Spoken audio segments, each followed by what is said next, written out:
Patuloy nga ang training ni Ipo sa pagtakbo. Bumabagay ka na bata. Huwag kang titigil, sigaw ni Coach Kamugawa. Opo coach, sigaw ni Ipo. At sa ibang pagkakataon naman ng training, ay pinagtutulak naman si Ipo ng scooter ni Coach sa papataas na daan. Sige tuloy lang, sigaw ni Coach. Opo. Habang tinutulak na ni Ipo ang scooter ni Coach, ay pagod na rin ito. Matapos nun, ay diretso sila sa boxing gym. 1, 2, 3, 4. Isang malakas na suntok, sabi ni Coach. Opo, sigaw ni Ipo. Nagpahinga si Ipo dahil hinihingal na ito. At napatingin si Coach, sabay sinampal niya ito gamit ang mint. Bukas ang depensa mo. 3 round pa bata, sigaw ni Coach. Yes Coach, sagot ni Ipo. Napagod na sa training. At patuloy ang training ni Ipo. Puspusan dahil nga malapit na ang laban niya habang nanonood lang sila Aoki at Kimura. Ano ba ito? Para akong masusuka habang pinapanood ko ang training ni Ipo. Banggit ni Aoki. At dagdag pa nito, hindi ba pang-7 lang naman sa ranking si Karasawa? Siguro naman hindi matatalo si Ipo sa taong yun. Yun na nga Aoki. Pero maraming natalo na champion dahil lang sa minalit nila ang kalaban nila. Dahil underdog lang ito. Pero alam natin na hindi ganoon si Ipo. Lahat ibinibigay niya sa lahat ng laban niya. Sa bagay, may punto ka. Nakakatakot nga mangyari sa'yo yun sa laban. Ako rin, nangyari na rin sa akin ang ganun. Ang matalo lang sa laban nang mas mahina pa sa akin. Dahil minalit ko, banggit ni Aoki. Ang yabang mo kasi.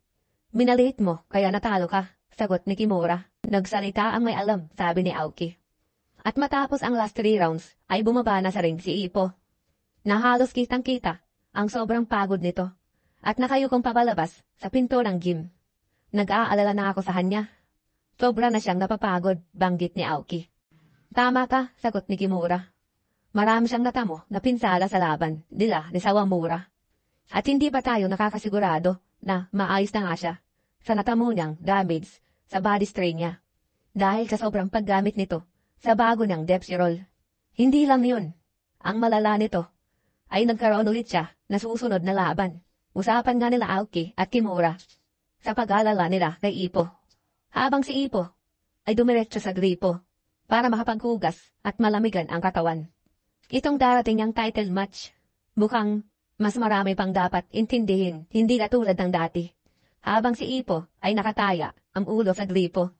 Pero matapos nun, ay nag-training pa si Ipo sa ginagawa niyang paghataw sa kahoy, gamit niya ang maso para sa bago niyang Depsirol. Kaliwat kanan niyang hinahataw ang kahoy. Senpai, hindi ka pa ba magpapahinga? Sigaw ni Itagaki. Napatigil naman panandalian si Ipo. Kapag nasubran ka sa pagpapawis, Senpai, made-dehydrate ka niyan. Eto, dinalahan kita ng vitamin shake, alok ni Itagaki. Salamat, sagot naman ni Ipo. Hindi mo kailangan mag-alala ng gusto. Sa akin manab, ang East Japan Rookie King Finals ay malapit na. Magsisimula na, wika ni Ipo. Pero, mas mauna ang magiging laban mo, Senpai. Huwag mo akong alalahanin. Sa laban ko, meron na akong naisip na magandang plano para doon. Ikaw dapat ang mag-ingat, Senpai. Sila Kimura at ang iba ay nag-aalala sa'yo, banggit ni Itagaki. Habang si Ipo ay niinom ang vitamin shake. At dagdag pa ni Itagaki, sobra ang pag-alala nila ngayon sa'yo, sa katawan mo. Noong nakaraan lang ay gumagamit ka pa ng saklay. Tapos, bigla-bigla ka magsisimula kaagad ng napakahirap na training, wika ni Itagaki. Pero alam mo, ang iniisip ko lang ngayon ay okay lang ako, wika ni Ipo.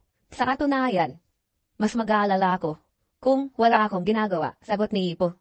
At mukhang nabuhay naman si Itagaki sa narinig niya sa senpai niya. Kung ganoon, kailangan ko munang tumakbo. Kailangan kong tumakbo kung balak kong kalabanin si Kyosuke sa stamina. At nagsimula na si Itagaki. Pero bigla itong napahinto. At kinignan ulit niya si Ipo. Maayos lang naman si Ipo. Ibang klase talaga ang katatagan niya. Kung ibang boksingero lang ito, malamang bibigay agad ang katawan nila sa sobrang kapaguran. Pero si Senpai ay ginagawa lahat na makakaya niya sa training. Ibinubuhos lahat niya para dito. Ipinanganak siya na may katawang kayang malampasan ang sobrang hirap na training na kaya ng ordinaryong tao. Ang mga magagaling na boksingero na umaasa sa kanilang rhythm, at sa kanilang instinct, ay matatawag na henyo. Pero ang pagiging isang malakas, ay pwede ring sabihin na natural na talento. Kung siya ang mga kalaban ko, siya ang pinakamapanganib na makakatunggali ko. At naalala ni Tagaki, ang sabi sa kanya ni Mashiba, hanggat parehas kayo ng boxing gym ni Bakunochi, kailanman ay hindi mo siya makakalaban. Tama nga siya sa sinabi niyang yun. Pero hindi muna yun ang dapat kong isipin. Ang Rookie King Finals muna ang dapat ang nasa isip ko. Sabi nga nitong si Tagaki habang tumatakbo. Habang si Ipo ay pinagpapatuloy ulit ang pag-iensayo kahit gabing-gabi na. Hataw pa rin ang hataw gamit ang malaking maso sa kahoy. At kinabukasan sa gym. Ano ba yung mga suntok mo? Masyadong malamya. Sigaw ni Coach kay Ipo. Sige pa, bilisan mo pa. Sige, bilis. Sigaw ni Coach at tumunog na ang boxing round timer. Tapos na tayo, sabi ni Coach. Sabay hampas nito ang mint sa mukha ni Ipo. Maraming salamat po, sabi ni Ipo. At bumagsak ito sa pagod niya. Grabe, naubos na ang lakas ni Ipo. Makakaya pa kaya niyang umabot bago ang laban niya, sabi ni Aoki at Kimura. Senpai, oras na ng vitamin shake mo, sigaw ni Tagaki. Ano naman yan, Itagaki? Wika ni Kimura. Ha? Asaan na si Senpai? Malamang, nasa likod yun, naghihilamos. Ibigay mo na lang sa kanya, doon yan, sabi ni Kimura. Senpai, masayang sigaw ni Tagaki, pagkabukas niya ng pinto. Pero nagulat ito, nang hindi si Ipo ang nakita niya. Si Coach Kamogawa, na naguhugas ng kamay. Huwag mong sasabihin sa iba tong nakita mo. Kahit na may hina lang ang suntok niya. Kanina, ay halos magkayupi-yupi ang bint na gamit ko. Tapos, eto pa, ang nangyari sa kamay ko. Pambihirang batang yon. Ang kamao niya ay lalo pang lumalakas. At naipapasa niya ng maayos ang lakas ng hita niya.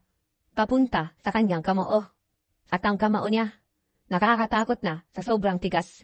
Wika nga ni Coach Kamugawa. Malamang Coach, dahil yun, sa kakahataw niya sa kahoy, sabi ni Tagaki.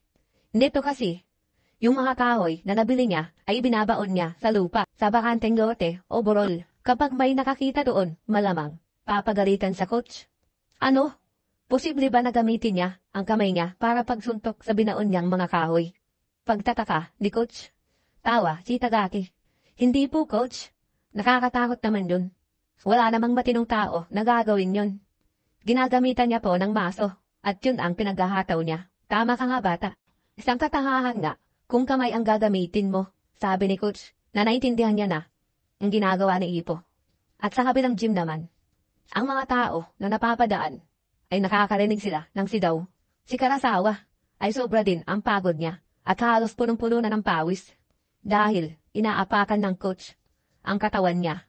Paraan ito para lalo pang tumibay ang katawan niya para sa mga suntok at makayanan ang lakas ng suntok ni Makunochi. Habang si Sanada, alam ko na. Kaya pala, wala siyang takot sa depth roll ni Makunochi. Alam ni Karasawa ang ginagawa niya. Sabi nito, habang pinapanood si Karasawa sa napakahirap niya ding training. At dito po nagtatapos ang chapter 574